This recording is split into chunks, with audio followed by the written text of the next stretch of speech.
Hi everyone, welcome to Global Online. This is Ankita Sood. Jammu and Kashmir state eligibility test यानी कि जेके set 2023 के paper one preparation के लिए एक न्यू लेक्चर सीरीज में आपके लिए लेकर आई हूँ, जिसमें हम कंप्लीट पेपर वन आपको एग्जाम तक कवर करवाने की श्योरिटी देते हैं। आज ये हमारा लेक्चर नंबर 1 है, जिसमें हम पेपर 1 के यूनिट नंबर 1 टीचिंग एप्टीट्यूड को कवर करेंगे। टीचिंग एप्टीट्यूड में सबसे पहले हम देखेंगे कि टीचिंग क्या होता है, क्या इसके बेनिफिट्स होते हैं एंड डिफरेंट लेवल्स यानी कि डिफरेंट स्तर क्या होते हैं टीचिंग के, जो कि एग्जामिनेशन में ज़रूर पूछे जाते हैं। आप सभी स्टूडेंट्स को इस सेशन में मैं श्योरिटी देती हूँ कि आपके सारे कॉन्सेप्ट्स बहुत ही इजी लैंग्वेज में रियल लाइफ एग्जांपल्स के साथ में क्लियर करवा दूंगी, और उसके साथ ही एग्जाम में कैसे क्वेश्चंस आते हैं, कैसे उनको सॉल्व करना है, ये भी इस सेशन में मैं कंप्लीट आप लोगों को बताने वाली हूँ। तो आप सभी स्टूडेंट्स इस सेशन में, इस पूरी लेक्चर सीरीज में एंड तक बने रहिएगा। सेशन को स्टार्ट करने से पहले आपको पता होना चाहिए कि जम्मू कश्मीर सेट एग्जाम को क्वालिफाई करने के लिए पेपर वन प्रिपरेशन पर आपको बहुत ध्यान देना है। इसमें आपको स्मार्ट प्रिपरेशन कैसे करना है, कैसे आप लोग 75 प्लस स्कोर कर सकते हो, इसके लिए कंप्लीट कोर्स हमने लॉन्च किया है, जिसमें आपको फुल सिलेबस वीडियो लेक्चर्स हम प्रोवाइड करवाते हैं। एग्जामिनेशन से पहले आपका पूरा सिलेबस कवर करवाने की 100% श्योरिटी मैं देती हूँ। हर एक वीडियो लेक्चर में स्मार्ट ट्रिक्स और शॉर्ट ट्रिक्स के साथ आपको बहुत ही सिंपल और इजी लैंग्वेज में सारे कॉन्सेप्ट्स क्लियर करवा दिए जाएंगे। फुल सिलेबस नोट्स यहाँ पर आपको पीडीएफ के फॉर्मेट में हम प्रोवाइड करवाते हैं, जिसको बहुत ही आसानी से आप सभी अपने मोबाइल फोन में भी डाउनलोड करके कभी भी कहीं पर पढ़ सकते हो।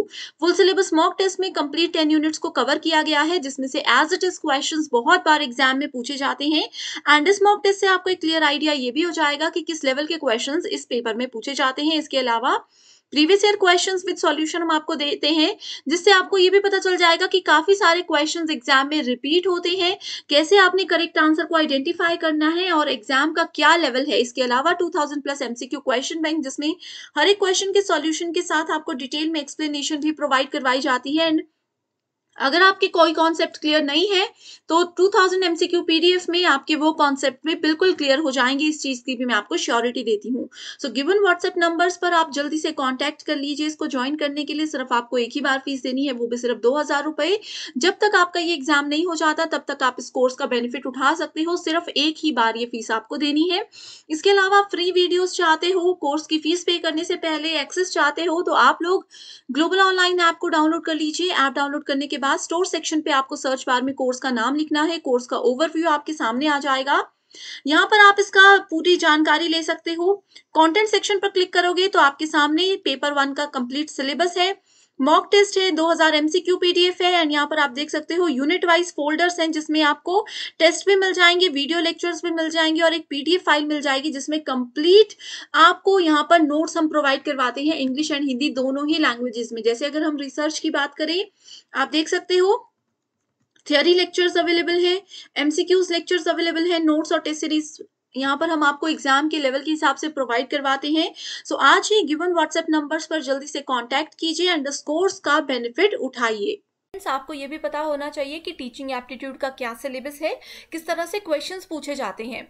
हमारे इन वीडियो लेक्चर्स में मैं कॉन्सेप्ट्स के साथ साथ आपको प्रीवियस ईयर क्वेश्चंस या एक्सपेक्टेड क्वेश्चंस भी लेकर आऊंगी साथ में, ताकि आपको पता लगता रहे कि किस टॉपिक से किस तरह के क्वेश्चंस पूछे जाते हैं एंड कैसे आपने उनको याद रखना है। आज हम बात करने वाले हैं टीचिंग के बेसिक इंट्रोडक्शन के बारे में, लेवल्स ऑफ टीचिंग, जिसमें कि 3 चीजें हम देखेंगे, memory level, understanding level and reflective level. साथ ही हम देखेंगे characteristics and nature of good teaching. Right, ये बहुत इंपॉर्टेंट टॉपिक है। एंड अगर आप लोग स्टूडेंट्स बिल्कुल नए हो तो आपको बता दूं कि टीचिंग एप्टीट्यूड से 5 to 9 क्वेश्चंस हर साल एग्जाम में पूछे जाते हैं, यानी कि सिर्फ एक यूनिट करके ही आप लोग 10 से 18 नंबर तक स्कोर कर सकते हो। तो गारंटीड स्टूडेंट्स अपने मेन टॉपिक पे, जिसमें हम टीचिंग के इंट्रोडक्शन से शुरू करने वाले हैं। सबसे पहले टीचिंग होता क्या है? Teaching means interaction of teacher and student, यानी कि एक टीचर और एक स्टूडेंट के बीच में जो बातचीत होती है उस चीज को टीचिंग बोला जाता है। यहाँ पे ये स्टेटमेंट जनरली यूज होती है ऑफलाइन टीचिंग में। ठीक है, ऑफलाइन टीचिंग यानी कि क्लासरूम टीचिंग जो होती है, वहाँ पे टीचर और स्टूडेंट के बीच में बहुत ज़्यादा इंटरेक्शन होती है, चाहे वो बातचीत नॉर्मल बातचीत भी कर रहे होते हैं, लेकिन वो टॉपिक से रिलेटेड होती है, नॉलेज बेस्ड होती है। And they participate for their mutual benefits, यानी कि वो अपने पारस्परिक लाभ के लिए इसमें भाग लेते हैं। म्यूचुअल बेनिफिट्स का मतलब है अब स्टूडेंट्स का इसमें क्या बेनिफिट हो सकता है कि स्टूडेंट का नॉलेज जो है वो बढ़ रहा है, अच्छे से टीचिंग होगी तो स्टूडेंट का स्कोर बढ़ेगा, ठीक है। उसके बाद स्टूडेंट अच्छी जॉब कर सकते हैं, एक अच्छा जो है इंसान बन सकते हैं। ये सारे बेनिफिट्स स्टूडेंट के एंड पे हो सकते हैं। टीचर के एंड पे क्या बेनिफिट्स हो सकते हैं कि टीचर को किसी चीज़ का नॉलेज है तो वो नॉलेज शेयर करेंगे तो बढ़ेगा, टीचर को तो इस बात की सैलरी भी मिल रही है, तो ये सारे म्यूचुअल बेनिफिट्स होते हैं। सो ये वाली स्टेटमेंट्स जो है स्टूडेंट्स, ये एग्जाम में एज इट इज़ आई थी 2016 में कि दे participate for their mutual benefits. ये स्टेटमेंट ट्रू है या फॉल्स है? तो आप लोगों ने क्या करना है, जो भी स्टेटमेंट्स मैं आपको बता रही हूँ उनको आपने अच्छे से नोट कर लेना है। नेक्स्ट है both have their own objective and target to achieve, right. So दोनों के अपने ऑब्जेक्टिव हैं, दोनों के अपने उद्देश्य और लक्ष्य हैं जिनको प्राप्त करने के लिए टीचिंग में वो टीचिंग लर्निंग प्रोसेस में वो पार्टिसिपेट करते हैं। The main function of teaching is to make learning effective. अब मैं आपको पढ़ा रही हूँ, आप लोग उस चीज़ को अच्छे से सीख सको, आपकी लर्निंग और बेटर होती रहे, ये एक टीचर का मेन मकसद होता है। तो इसके लिए हम क्या करते हैं, इसके लिए हम रियल लाइफ एग्जांपल्स प्रेजेंट करते हैं, हम आपको डायग्राम्स इमेजेस की हेल्प से हर एक चीज़ बताते हैं। तो यही बोला है कि टीचिंग का मेन फंक्शन होता है कि जो लर्निंग है, जो एक स्टूडेंट कुछ चीज़ें सीख रहा है वो इफेक्टिवली सीख सके, राइट। सो आई होप यहाँ तक जो टीचिंग का इंट्रोडक्शन मैंने दिया है वो बिल्कुल क्लियर है। सो टीचिंग प्रोसेस एक ऐसा प्रोसेस है जहाँ पे तीन चीज़ें हमारे सामने होती है, एक टीचर, एक स्टूडेंट जिसको लर्नर भी बोलते हैं, एक एजुकेशन जो कि करिकुलम होता है, ठीक है। तीन चीज़ें होती है कि क्या सिलेबस पढ़ाना है, कौन पढ़ाएगा वो टीचर है, कौन पढ़ेगा वो स्टूडेंट है। तो ये तीन चीज़ें बहुत ही ज़्यादा इंपॉर्टेंट है। नेक्स्ट है स्टूडेंट्स कुछ इंपॉर्टेंट टीचिंग के डेफिनेशंस जो कि अगेन प्रीवियस ईयर बहुत बार पूछी गई हैं, तो आप लोगों ने इसको अच्छे से पढ़ना है। ऐसे पूछा जाता है एग्जाम में, जैसे कि यहाँ पे एक डेफिनेशन दी है, ठीक है, नीचे मल्टीपल नाम दिए होंगे, आपको बताना है कि ये वाली डेफिनेशन किसने प्रोवाइड करवाई थी। तो सबसे पहले H.C. मॉरिसन, इन्होंने कहा था कि teaching is intimate contact between the more mature personality and a less mature one, यानी कि शिक्षण एक अधिक परिपक्व व्यक्तित्व और एक कम परिपक्व व्यक्तित्व के बीच घनिष्ठ संपर्क है। अब कैसे है ये मैं बताऊं, तो टीचर है, टीचर क्या है, मोर मेच्योर है, टीचर के पास नॉलेज है, टीचर की एज मैटर नहीं करती, चाहे यहाँ पे टीचर के पास नॉलेज है एंड उनको पता है कि अपना नॉलेज कैसे दूसरे पर्सन तक पहुँचाना है। एंड लेस मेच्योर कौन है, लेस मेच्योर है स्टूडेंट जिनको उस टॉपिक के बारे में कुछ भी नहीं पता एंड वो सीखना चाहते हैं। तो ये कहा था H.C. मॉरिसन ने। आप लोग साथ साथ हिंदी एक्सप्लेनेशन भी डिटेल में देख सकते हो। नेक्स्ट है जैक्सन, ये कहते हैं कि teaching is a face to face encounter between two और more persons, one is a teacher intends to effect certain changes in other participant जो कि स्टूडेंट है, यानी कि दो लोगों के बीच में इंटरेक्शन होती है, लेकिन इसमें बोला गया है कि फेस टू फेस इंटरेक्शन होती है। ये स्टेटमेंट्स एक्चुअली जब दी गई थी तो ऑफलाइन टीचिंग ही रहा करती थी, तो ऑनलाइन में ज़रूरी नहीं है फेस टू फेस। अब हम लोग आपको पढ़ा रहे हैं, हमारी तो कहीं पे भी फेस टू फेस ये इंटरेक्शन नहीं है, तो फिर भी ये टीचिंग होती है, राइट। नेक्स्ट है स्मिथ ने क्या स्टेटमेंट दी थी, इन्होंने बोला था कि teaching is an organised system of specific activities aim to help the learner something, यानी कि टीचिंग जो है एक ऑर्गेनाइज्ड सिस्टम है, उसमें बहुत सी एक्टिविटीज़ होती हैं जिससे कि लर्नर कुछ नया सीख सकता है, हर बार लर्नर कुछ नया सीखता है टीचिंग से। नेक्स्ट है ऑप्शन नंबर यहाँ पे फोर्थ है, ग्रीन है इनका नाम, जिन्होंने ये स्टेटमेंट दी है कि it is a profession and said that teaching is what a teacher does for the development of a child, कि ये एक प्रोफेशन है, अब मैं आपको पढ़ा रही हूँ, ये मेरा पेशा है। एंड एक अच्छा टीचिंग वो माना जाती है, एक अच्छी टीचिंग वो मानी जाती है जिसमें शिक्षक बच्चे के विकास के लिए इनिशिएटिव्स ले, बच्चे के विकास के लिए कुछ कदम उठाए, ऐसा करे कि वो बच्चे अच्छे से चीज़ों को समझ सके।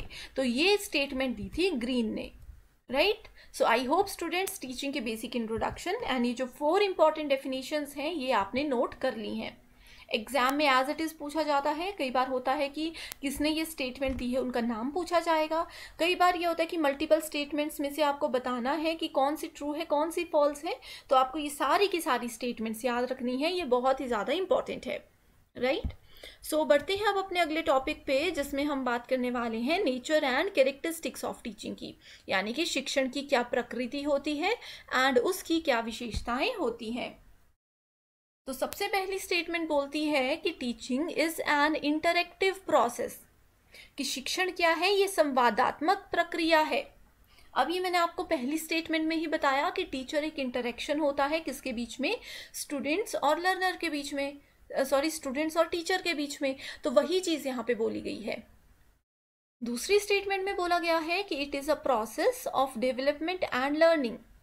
ठीक है, अब मैं आपको अच्छा पढ़ाऊंगी, अगर इस चीज को देखो रियल लाइफ एग्जांपल से समझने की कोशिश करना, कि अगर एक टीचर आपको अच्छा पढ़ा रहा है तो इससे क्या होगा, डेवलपमेंट होगी। किसकी होगी, टीचर की भी होगी, स्टूडेंट की भी होगी। वहीं लर्निंग, टीचर भी बहुत कुछ सीखेगा, स्टूडेंट भी बहुत कुछ सीखेगा। तो टीचिंग एक ऐसा प्रोसेस है जहाँ पे विकास और सीखने की प्रक्रिया दोनों में ही बराबर रहती है।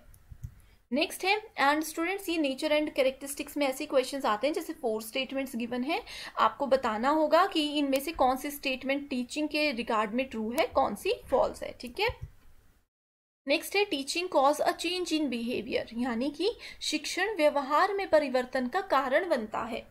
तो यस, ये स्टेटमेंट पे बिल्कुल करेक्ट है कि अब जैसे अगर आपको कोई अच्छा टीचर, आपको याद होगा कि स्कूल के टाइम पे भी कोई अच्छे टीचर अगर आपको मिले होंगे तो आपके बिहेवियर में उन्होंने काफ़ी चेंज लाए होंगे, पॉजिटिव चेंज हो सकते हैं, ज़्यादातर उन्हीं की बात की जाती है यहाँ पे। ठीक है, तो अच्छा पढ़ाने से एक स्टूडेंट के बिहेवियर में बहुत चेंजेस आते हैं। एंड स्टूडेंट्स, अगर आपको ये वीडियो पसंद आ रही है आप लाइक ज़रूर कीजिए, एंड यहाँ तक कोई डाउट अगर नहीं है तो कमेंट कीजिए कि यस बिल्कुल क्लियर है, एंड अगर कोई डाउट है तो आप डाउट भी साथ साथ में पूछ सकते हो, ताकि मैं आपको नेक्स्ट वीडियो में सबसे पहले वो डाउट सेशन लेकर आऊँ एंड सारे कॉन्सेप्ट्स आपके बिल्कुल क्लियर कर दूँ। सो नेक्स्ट है teaching is an art as well as science. Teaching क्या एक कला है। अब आप बोलोगे कि इसमें कला की क्या बात है, तो देखो आप कई बार अपने आसपास, आप लोग तो जीआरएफ की तैयारी कर रहे हो, पता है टीचिंग में ही जाना है आपको, लेकिन बहुत से लोग ऐसे होते हैं जो कि स्टेज पे जाकर के बच्चों के सामने या किसी के सामने टीचिंग नहीं कर सकते। तो ये भी एक कला होती है, एंड ये एक विज्ञान भी है कि हम कैसे अपनी बात किसी के सामने प्रेजेंट कर रहे हैं, कैसे इमीडिएटली रियल लाइफ एग्जाम्पल्स और लॉजिक्स हम सामने वाले के सामने पेश कर रहे हैं ताकि वो चीज़ों को अच्छे से समझ सके। Next is teaching is face to face encounter, आमने सामने की जाने वाली एक चीज है। ये पहले की बातें थी, लेकिन अब तो आपको पता है हम लोग तो फेस टू फेस नहीं कर रहे हैं, फिर भी अच्छा इंटरेक्शन चल रहा है, right. So teaching is observable, measurable and modifiable, यानी कि शिक्षण देखने योग्य, मापने योग्य और परिवर्तनीय है।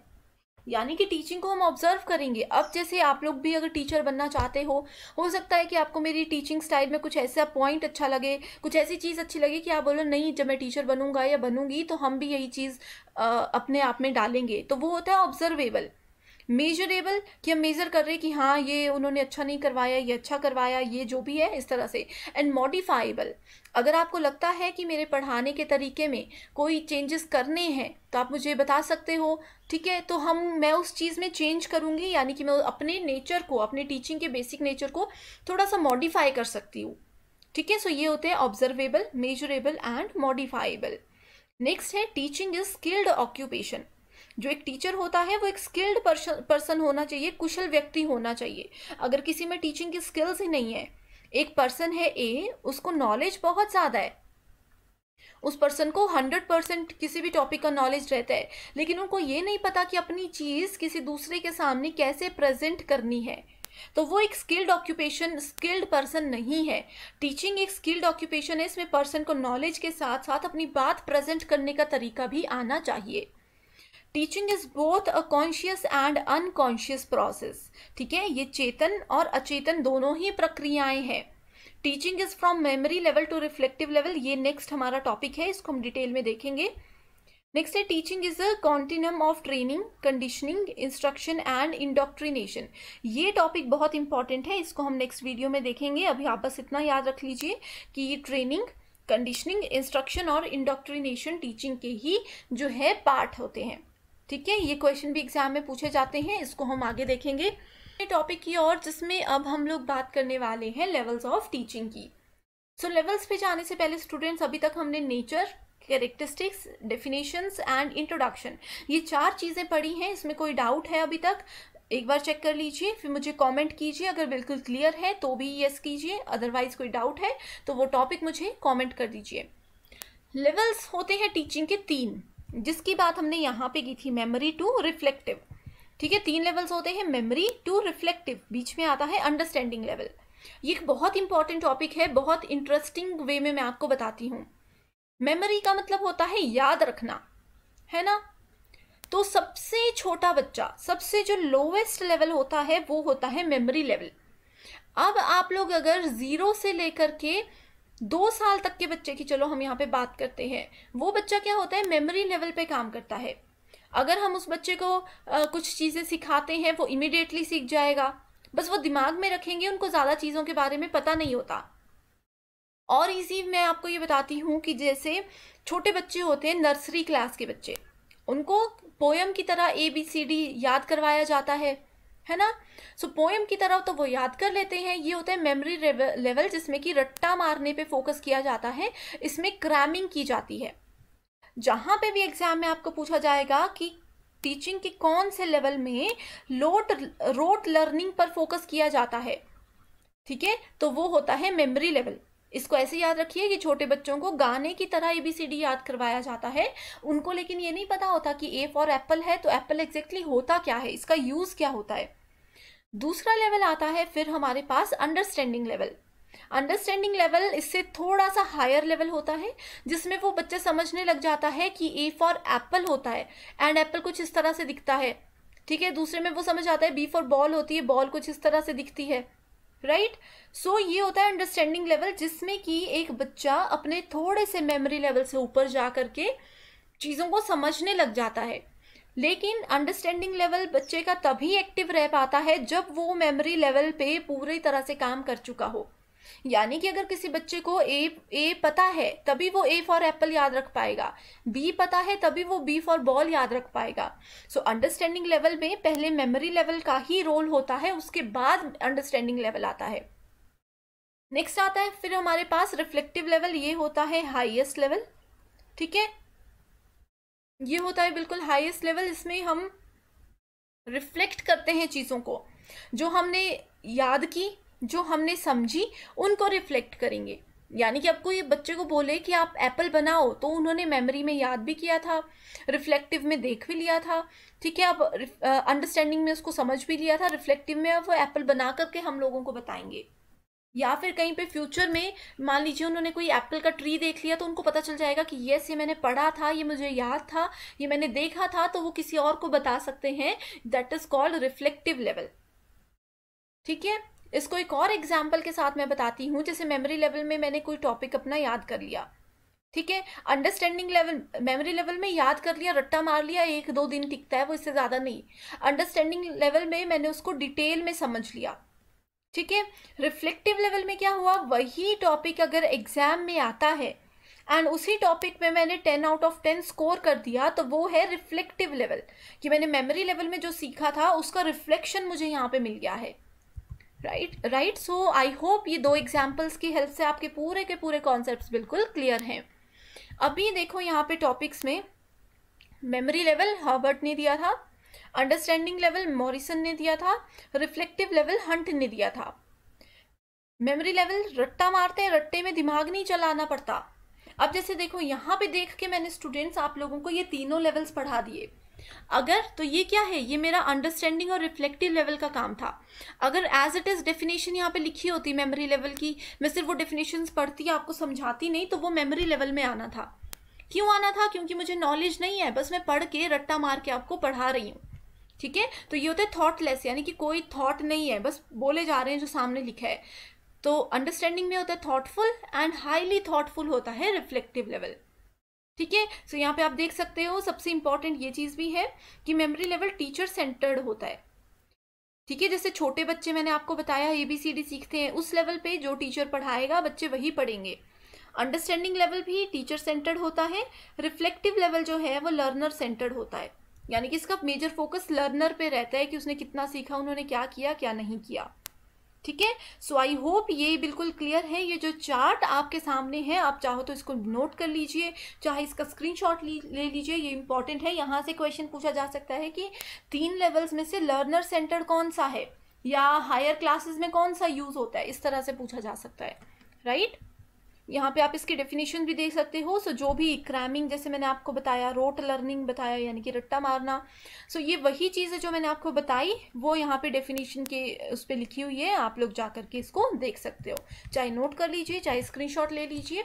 तो स्टूडेंट्स, कैसी लगी आपको ये वीडियो? आई होप जितना भी मैंने अभी तक करवाया है, जितना भी आज की इस वीडियो में हमने समझा है, वो आप लोगों को बहुत पसंद आया होगा। सब कुछ कॉन्सेप्ट्स बिल्कुल क्लियर होंगे। तो मुझे कमेंट करके ज़रूर बताइएगा। अगर आप लोग इस तरह की वीडियोस डेली चाहते हो तो मैं आपके लिए डेली यूट्यूब पर फ्री क्लासेस लेकर आऊँगी। तो आप लोग नंबर पर भी कांटेक्ट कर सकते हो किसी भी तरह की क्वेरी के लिए, या फिर मुझे कमेंट करके ज़रूर बताइएगा। So thank you so much for watching this video.